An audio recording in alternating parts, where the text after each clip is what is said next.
बैसाख का महीना चल रहा है मेरी जीजियों। मिट्टी के पात्र का जल,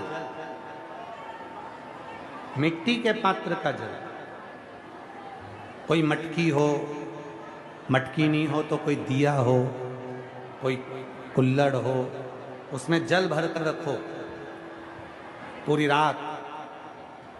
सुबह उस जल को थोड़ा सा लेकर जाओ और शिव जी को समर्पित करो। गंगेश्वर महादेव का नाम लेकर। कौन से महादेव? गंगेश्वर। वो मिट्टी के पात्र का जल जब तुम शिव जी को चढ़ाओगी और उसी जल को कटोरी में झेल कर लेकर आओगी, उसी जल को जब तुम कटोरी में झेल कर लेकर आओगे, जिनकी आंखों में रोग हो जाता है, श्रवण शक्ति में रोग हो जाता है, जिनके फेफड़ों में से सांस लेने में आवाज आती है खरखराहट की, जिनकी नासिका का स्वर बंद रहता है, कोई ना कोई स्वर उसके बंद ही रहते हैं नासिका के, उस व्यक्ति को यदि बैसाख के महीने में मिट्टी के पात्र में रखा हुआ रात्रि का जल गंगेश्वर महादेव के नाम से शिव जी को चढ़ाया जाता है और वही जल को उस व्यक्ति को पिलाया जाता है, तो नेत्र, श्रवण, नासिका और जो फेफड़ों में से खरखराहट की आवाज आती है वो धीरे धीरे अपने आप बंद होना प्रारंभ हो जाती है। गंगेश्वर। और इसी जल की प्रधानता, इसी जल की प्रधानता गंगेश्वर। बोल गंगेश्वर महादेव की जय। हर हर हर हर गंगेश्वर महादेव के नाम से स्मरण किया। मेरा एक निवेदन, मिट्टी का बर्तन यदि तुम्हारे पास नहीं है तो घर में अगर कोई दीपक भी हो, मिट्टी का दिया भी हो, मिट्टी का दिया, तो उसको पात्र में उसको डाल के रख दो। उसका भी जल यदि शिव जी को चढ़ाएंगे, मिट्टी खास तौर से जरूरी है, मिट्टी के पात्र में जल भरा हो और वो जल शिव जी को समर्पित। वो जल मिट्टी का दिया में जल भर दो, या मिट्टी का कोई पात्र हो उसमें जल भर दो, वो जल काम कर दो। यही जल, ध्यान देना, जिस स्त्री, जिस पुरुष, जिस नारी, जिस बहन, जिस भाई की कंधे से लेकर नीचे कमर तक रीढ़ की हड्डी में अगर दर्द रहता है, सुबह सुबह आप उठते हो और उठने पर कमर में बहुत दर्द सा लगता है, तकलीफ सी लगती है और बहुत ज़्यादा कष्ट होता है, तो रीढ़ की पूरी हड्डी में अगर दर्द रहता है तो उसको स्मरण करना चाहिए। मिट्टी के, ये बैसाख के महीने में प्रदोष के दिन का उपाय है। बैसाख के महीने की कोई भी प्रदोष, दोनों प्रदोष में से किसी भी प्रदोष में, प्रदोष के एक दिन पहले रात्रि को मिट्टी के पात्र में एक दुर्वा, केवल एक दुर्वा और एक चावल का दाना जमीन पर रखें, उसी के ऊपर मिट्टी के पात्र को रखें और उसी के अंदर जल भर दें। वही दुर्वा, वही चावल का दाना प्रदोष के दिन लेकर जाएं, शिव जी को समर्पित करें। मिट्टी के पात्र में जो जल है वो शिव जी को समर्पित करें, गंगेश्वर महादेव का नाम लेकर। वो दुर्वा भी उठाकर लेकर आए, चावल भी उठाकर लेकर आए, चढ़ा हुआ जल भी लेकर आए। चावल को अगर प्रदोष का व्रत करते हो तो ना खाएं, केवल दुर्वा खा लें, चावल को दूसरे दिन खा लें। अगर प्रदोष का व्रत नहीं करते हो तो चावल पहले खाएं, फिर दुर्वा खाएं, और रात्रि को सोने से पहले वो जल थोड़ा सा आचमन करें, उसी जल को डब्बी में भर कर रख लें। 7 दिन तक उसी जल को थोड़ा थोड़ा आचमन करते रहें। आप सवेरे सवेरे उठोगे तो आपकी ये कमर का पूरा दर्द अपने आप धीरे धीरे धीरे धीरे समाप्त होते चले। पर शिव जी का नाम स्मरण रखिएगा। कौन से महादेव? जम के बोलो जरा, गंगेश्वर महादेव। बोल गंगेश्वर महादेव की जय। गंगेश्वर महादेव का स्मरण शिव के साथ, शिव की। बैसाख और ज्येष्ठ 2 महीने ऐसे होते हैं जिन 2 महीने के किसी भी 2 प्रदोष पर यदि अनार का पुष्प शंकर भगवान को समर्पित करा जाता है, भगवान शिव जी को अगर अनार का पुष्प समर्पित करा जाता है तो संपदा की कमी नहीं होती, कभी वैभव की कमी नहीं होती। केवल 2 महीना ऐसा होता है, एक होता है बैसाख का महीना, एक होता है ज्येष्ठ का महीना। ये 2 महीने में कभी भी कोई सी भी 2 प्रदोष, किसी भी 2 प्रदोष को ले लो और उसमें अनार का फूल, जो अनार का फल लगता है उसमें फूल भी लगता है, अनार का यदि पुष्प, एक ही पुष्प यदि शंकर के शिवलिंग को समर्पित करा जाए तो कभी, हम तो यहाँ तक कहेंगे कि कोई बहुत छोटे से छोटा व्यक्ति है, भले हाथ गाड़ी चला रहा है, ठेला गाड़ी चला रहा है, रिक्शा चला रहा है, उसके पास धन नहीं है, बहुत कमज़ोर है, पैसा नहीं है, बहुत तकलीफ़ में है, बहुत दुखी है, तो हम तो उससे कहेंगे कि या तो बैसाख के महीने में या ज्येष्ठ के महीने में कोई भी 2 प्रदोष को अनार का पुष्प यदि वो समर्पित कर देता है तो निश्चित है उसके घर में वैभव संपदा बढ़ना प्रारंभ हो जाती है, कार्य में उन्नति है। आनंदेश्वर महादेव के रूप में विराजमान शंकर आनंदेश्वर महाराज आज भी शिव महापुराण की कथा वर्णन करती है। जो बच्चे पढ़ने बैठे, विद्या अध्ययन करने बैठे और यदि पढ़ने के बाद उनके विवेक में, बुद्धि में वो चीज़ नहीं बैठ रही है, याद नहीं रह रहा, तो 2 महादेव ऐसे हैं जिनका स्मरण करना चाहिए। एक है कपिलेश्वर महादेव और दूसरे हैं आनंदेश्वर महादेव। और माताओं से निवेदन है, जितनी भी मेरी माताएं बैठी हैं, जितनी मेरी जीजियाँ बैठी हैं, जितने मेरे जीजा बैठे हैं, जितनी मेरी बेटियाँ बैठी हैं, जितने मेरे बुजुर्ग माँ बाप बैठे हैं, उनसे निवेदन करो, मान लो प्रत्येक माता को स्मरण में रहना चाहिए। आप बच्चे से कहती हो पढ़ पढ़ पढ़ पढ़ पढ़, पढ़ता नहीं, आप उसके पीछे पड़ जाती हो, वो पढ़ता नहीं, पढ़ भी लेगा तो याद रहता नहीं, स्मरण नहीं रहता। खुद बैठो, बच्चा कितना भी ट्यूशन चले जाए, कितनी भी कोचिंग चले जाए, कितने भी अच्छी कोचिंग में जाकर पढ़ ले, पर प्रत्येक घर की माता को, प्रत्येक घर के पिता को एक काम करना चाहिए, कम से कम 15 मिनट, 20 मिनट, आधा घंटा अपने बच्चों को पढ़ाने के लिए जरूर बैठना चाहिए। कई माताएं कहती हैं गुरुजी हमने ट्यूशन लगा दी, कोचिंग लगा दी, भले लगा दो, अपना बेटा है, तुम्हें नहीं आता ज़्यादा पढ़ाना, फिर भी उसके पास बैठो, वो कॉपी लेकर बैठेगा, पढ़ेगा। जितनी देर बैठ सकते हो उसके पास बैठो थोड़ा। और एक काम जरूर करो, उसको अच्छी विद्या अध्ययन कराओ, पढ़ाओ। साथ में आनंदेश्वर महादेव, कपिलेश्वर महादेव, दोनों का नाम लेकर थोड़ा सा जल शिव जी को चढ़ाओ और वो जल उस बच्चे को जरूर पिलाओ जिसकी बुद्धि में, जो याद करता है भूल जाता है, या पढ़ने में मन नहीं लगता, ध्यान नहीं लगता, खेलने में मन लगता है, ज़्यादा ध्यान पढ़ाई में नहीं जाता, उसको आनंदेश्वर महादेव और कपिलेश्वर महादेव, ये 2 ऐसे। आनंदेश्वर महादेव, आनंद वो बालक जो जन्म लेते से ही अपनी माता को ज्ञान देते हैं, और कपिलेश्वर महादेव, कपिल मुनि, वो जो जन्म लेते से ही अपनी माता देवहूति को ज्ञान देते हैं। ये 2 विद्वत्ता के विषय, विद्वत्ता की दोनों। कौन कौन से महादेव हैं?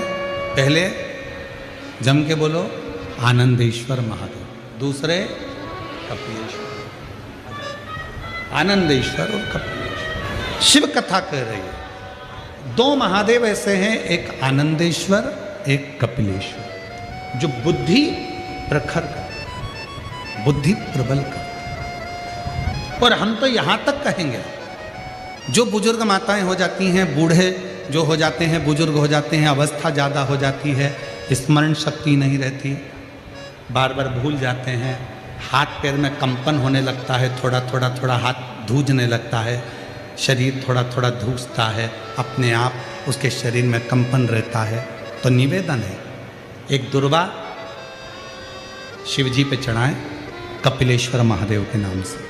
उस दुर्वा को प्रदोष काल में, शाम का जो समय होता है, प्रदोष काल का जो समय होता है, उस समय पर उस दुर्वा को धीरे धीरे चबा चबा कर खाना प्रारंभ करें।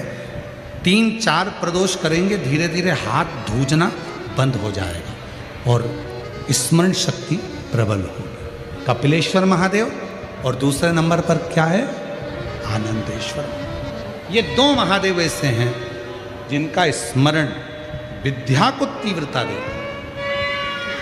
साल हो गए हों, संतान नहीं हो, 25 साल हो गए, 20 साल हो गए, संतान का सुख ना हो, और डॉक्टर ने कह दिया कि कोई बहुत बड़ी बीमारी किसी व्यक्ति को है, रोग बड़ा, बीमारी बड़ी है, और उस बीमारी का कोई हल, उस रोग का कोई हल नहीं दिख रहा, कोई हल नजर नहीं,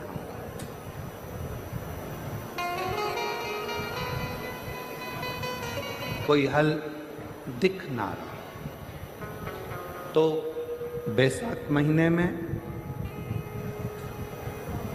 शिव सप्त तीर्थ का एक अनुष्ठान अपने जीवन में जरूर करें। मट्टी के पात्र में जल भरना और मट्टी के पात्र में जल भरकर प्रतिदिन रोज 7 दिन का ये नियम होता है सप्ततीर्थ का। सप्ततीर्थ बस बैसाख के महीने में जब आप सप्ततीर्थ का अनुष्ठान करें, 1 घड़ा जल का रोज भरें प्रतिदिन, और 1 बेलपत्र, 1 शमी पत्र उस घड़े के नजदीक में कोई पात्र में अवश्य रखें। पात्र को, जो जल का घड़ा है, जल का पात्र है, उसको मट्टी के ही दीप से या कोई श्वेत वस्त्र जिसको मला गया हो, धोया गया हो, साफ हो, उस वस्त्र से ढक दें। एक दिन एक शिवालय में जाएं, शमी पत्र अशोक सुंदरी वाली जगह पर समर्पित करें। अशोक सुंदरी की जगह जानते हो ना आप लोग? अशोक सुंदरी की जगह पर शमी पत्र समर्पित करें। बेलपत्र जहां आप खड़े हैं उधर से डंडी का भाग आपकी ओर हो, और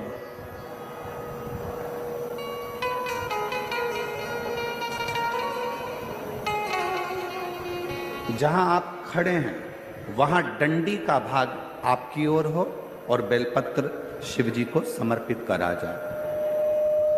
फिर जो मट्टी के पात्र में जल है वो भगवान शंकर को अपनी कामना कर कर शिव जी को समर्पित कर दो। संतान के लिए कर रहे हो तो वहीं से जल को एक कटोरी में, एक पात्र में झेल लीजिए। उस जल का आधा भाग नंदी के पास बैठकर आप ग्रहण कर लो, आधा भाग अपने पति को देना प्रारंभ कर दो। कोई रोग के लिए कर रहे हो, किसी बीमारी के लिए कर रहे हो, तो वो जल आप अपने घर की देहली में प्रवेश करने के पहले अपने मुख में उसको ग्रहण कर लो। एक दिन में एक शिवालय, दूसरे दिन दूसरा शिवालय, तीसरे दिन तीसरा शिवालय। अगर अपने नगर में, अपने गांव में, अपने क्षेत्र में 7 शंकर के मंदिर नहीं हो, यदि अपने गांव में, अपने नगर में, अपने क्षेत्र में 7 शंकर के शिवालय नहीं हो, तो मिट्टी का शिवलिंग बनाकर उस पे चढ़ाओ, पर रोज एक शिवालय अलग होना चाहिए। प्रतिदिन प्रदोष के दिन जब आप इस सप्त तीर्थ का विराम करेंगे, उस समय पर जल, जब प्रदोष काल आए, प्रदोष काल का जब समय हो जल चढ़ाओ सुबेरे, और प्रदोष काल का जब समय हो उस जल का पान उस प्रदोष काल में कर लेना। प्रदोष को जो प्रदोष काल में उस जल को शंकर का पंचाक्षर मंत्र नमः शिवाय, षडाक्षर मंत्र ओम नमः शिवाय या श्री शिवाय नमस्तुभ्यम बोलकर प्रदोष काल में उस जल का पान कर लें। बाबा को प्रार्थना करें, शिव से विनय करें। ये नियम केवल बैसाख के महीने में होता है, इसको बाकी के महीने में नहीं किया जाता है, इसको बाकी के महीने में नहीं करते, केवल बैसाख। तो बैसाख महीने में शिव सप्त तीर्थ का एक अनुष्ठान अपने जीवन में जरूर करें। मट्टी के पात्र में जल भरना और मट्टी के पात्र में जल भरकर प्रतिदिन रोज 7 दिन का ये नियम होता है सप्ततीर्थ का। सप्ततीर्थ बस विराम जो है उसका प्रदोष के दिन होना चाहिए। और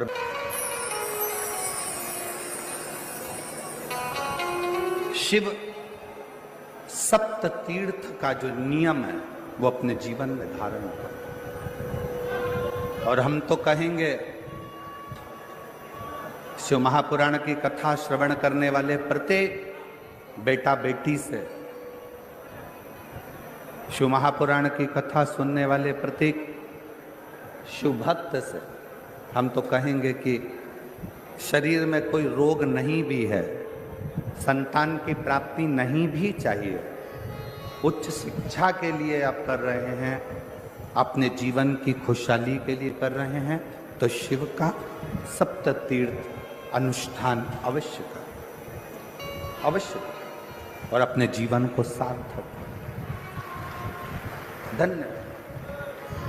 शिव को प्रकट करने के लिए या भगवान शंकर का वर प्राप्त करने के लिए या भगवान शंकर को प्राप्त करने के लिए, उनका आशीर्वाद लेने के लिए बहुत सारा आडंबर दिखावा शंकर को प्रिय नहीं। बेलपत्र का मात्र एक पत्ता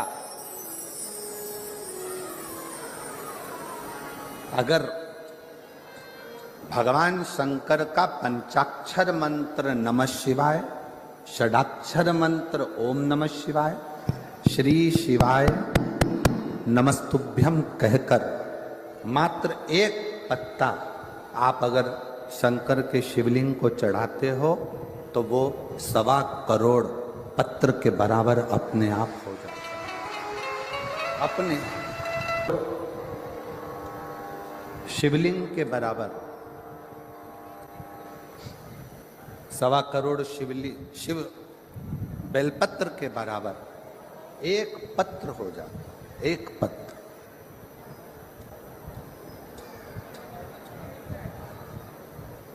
अब कोई तुमसे कह दे हमने संकल्प लिया है 1.25 लाख शंकर भगवान को शिवलिंग पर बेलपत्र चढ़ाऊंगा, ना, इतने बेलपत्र का संकल्प तब लेना जब तुमने इतने बेलपत्र के वृक्ष लगाए। बेलपत्र के पत्र के अंदर 33 कोटि देवताओं का वास होता है, 33 कोटि देवताओं। और जब आप और हम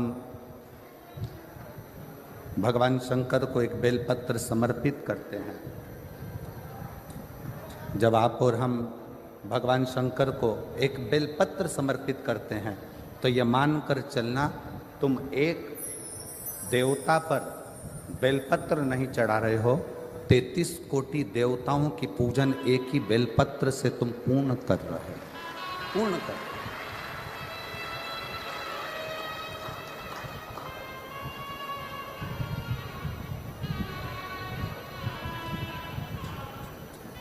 सारे देवताओं की पूजन, सारे देवताओं की आराधना, सारे देवताओं की अर्चना तुम एक बेलपत्र से पूर्ण कर ले।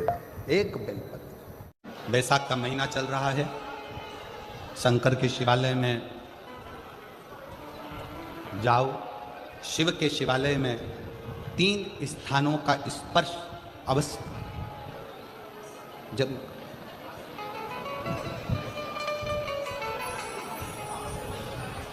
किसी किसी मंदिर में शंकर जी के शिवलिंग को छूने नहीं देते, जैसे दक्षिण साइड में, साउथ में, तो अपने ही घर में जो शिवलिंग है उसके 3 स्थानों का स्पर्श अवश्य समझिए।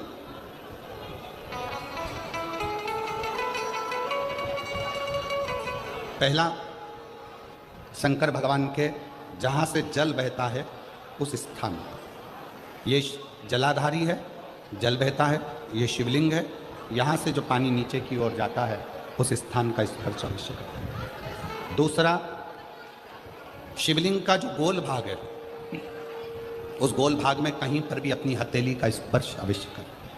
तीसरा, शंकर भगवान के शिवलिंग का जो ऊपर का भाग है वहाँ अपने अस्त्र का स्पर्श अवश्य करें। तीनों स्थान पर ब्रह्मा, विष्णु और महेश का स्मरण करते हुए जब बैसाख महीने में आप शंकर भगवान को जल समर्पित करें। शिव जी को जब बैसाख के महीने में जल दिया जाए तो दोनों हाथ से अंजलि में कलश रखकर शंकर भगवान की अपने हाथ की अंजलि में जल रखकर शिव जी को जल अवश्य समर्पित करें। शिवरात्रि के बैसाख महीने की शिवरात्रि पड़े, बैसाख महीने की प्रदोष पड़े तो एक बेलपत्र शंकर को अवश्य समर्पित करें। मान लो गर्मी बहुत तेज है, पेड़ों पर बेलपत्र नहीं मिले तो एक दुर्वा शिव को अवश्य समर्पित करें। मान लो बहुत तेज गर्मी पड़ने पर, यहाँ रतनगढ़ में तो हम देख रहे हैं रजी रज, धूली धूल इतनी है, मिट्टी इतनी है कि यहाँ तो दुर्वा मिलना भी बड़ा मुश्किल है, तो एक चावल का दाना शिव को जरूर समर्पित करो। उतने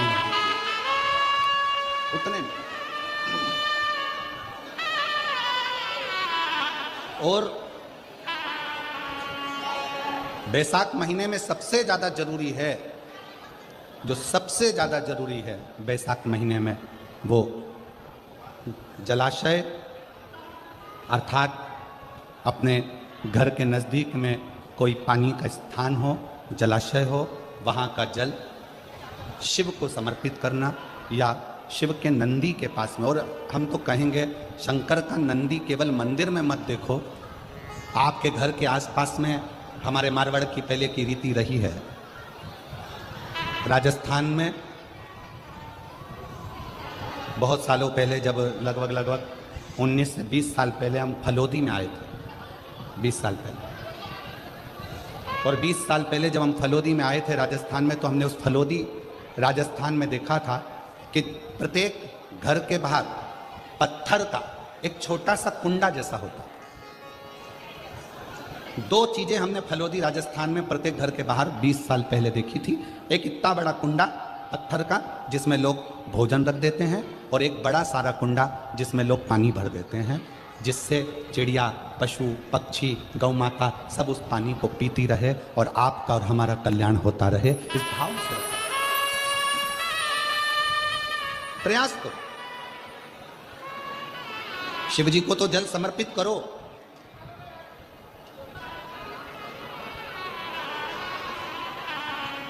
साथ में कोई जीव का भी अगर कल्याण हो जाए आपके एक लोटा जल से, तो उसको भी जल दीजिए, उसको भी।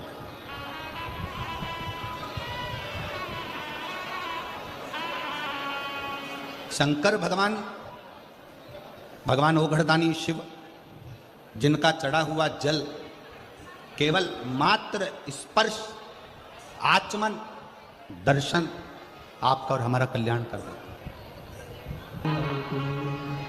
अपने दुख को, अपनी तकलीफ को, अपने कष्ट को किसी दूसरे के दरवाजे पर जाकर कभी मत करो, कभी मत।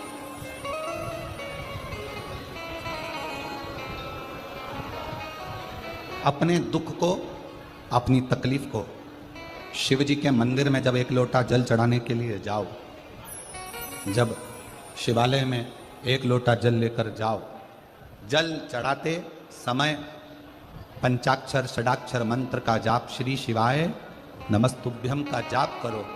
और जब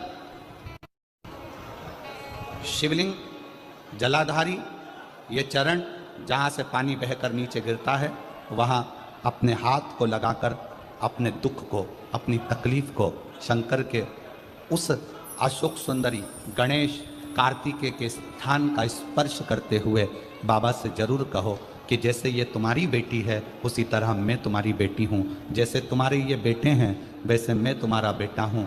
इनके दुख को आपने मिटाया था, मुझे भी अपनी बेटी मानकर मेरे दुख को मिटा दीजिए, मेरे दुख को समाप्त कर दीजिए। किसी से मत कहो पर शिव से कहो, शंकर से कहो।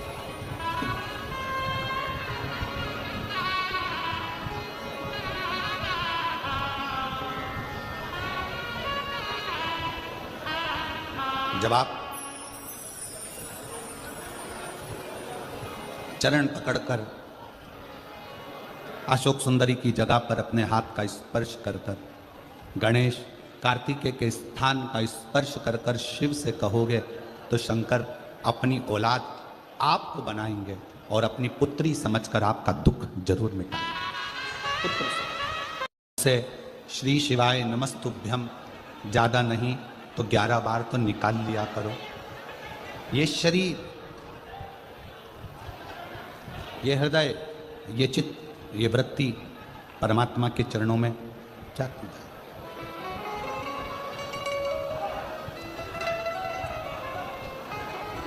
दुख है ना, शिव से कहो। पुरुष में और स्त्री में एक बहुत बड़ा अंतर है। पुरुष में और स्त्री में एक बहुत बड़ा अंतर है। पुरुष एक कान से सुनता है, दूसरे कान से निकाल देता है। स्त्री दोनों कान से सुनती है, जुबान से निकाल देती है। पुरुष में और स्त्री में सबसे बड़ा अंतर यही है कि पुरुष यहाँ से सुनेगा, यहाँ से निकाल देगा, और स्त्री दोनों कानों से सुनकर मुख से निकाल देती है। शिव पुराण की कथा कहती है अगर स्त्री को मुख से निकालना भी है सुनने के बाद तो अपने पिता देवादिदेव महादेव के सामने जाकर निकाले तो बात शिव के पास। सबका किया है मेरा उद्धार कीजिए, हे त्रिपुरधारी, हे त्रिशूलधारी। आपने सबका कल्याण किया तो मैं कैसे रह गया? मेरा उघड़दानी मेरा शंकर भगवान उसी को बुलाता है जिसकी झोली उसको खुशियों से भरना होता है। श्रवण किया था कि संकल्प आपका होता है और पूरा करने वाला देवादिदेव महादेव। कोई दूसरा नहीं पूरा करेगा, शिव।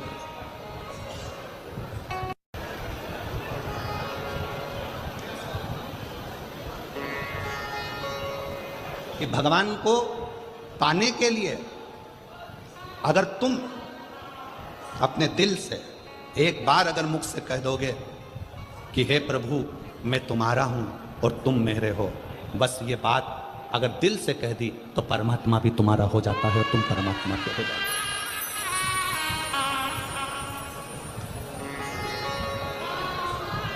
हो। जरूरी नहीं कि उपास करोगे तो भूखे रहना पड़ेगा। व्रती का मतलब क्या होता है? व्रती का मतलब क्या है? एक सिंहपुर प्रदेश में एक व्रती ब्राह्मण रहता था। व्रती ब्राह्मण का मतलब यह है कि वो कुछ खाए पीने से या उपास रखने से, साबूदाना खाने से, मोरधन खाने से, चिप्स खाने से, वेपर्स खाने से, पपीता खाने से, सेवफल या केला खाने से व्रत नहीं होता। व्रत का मतलब है कि तुमने एक नियम बना लिया कि मैं रोज अपने घर से एक लोटा जल लेकर शंकर के मंदिर जाऊंगी, या आपने कोई नियम बना लिया कि मैं 15 मिनट शंकर का भजन करूंगी या नियम बना लिया राम नाम कृष्ण नाम शिव नाम जपूंगी, ये तुम्हारा व्रत हो गया, तुम व्रती हो गए, ये व्रत तुमने धारण कर लिया। व्रत करने का मतलब यह नहीं है कि तुमने उपास करा, कुछ खाया पीना छोड़ दिया, कुछ खाना पीना छोड़ दिया तो भगवान तुमसे प्रसन्न हो जाएगा। शिव महापुराण की कथा कहती है, शंकर भगवान की कथा कहती है, यहाँ शिव पुराण कहती है कि आपका एक व्रत, कुछ भी अपनी जिंदगी में एक संकल्प, एक नियम ले लो, शिव पूरा कर देगा।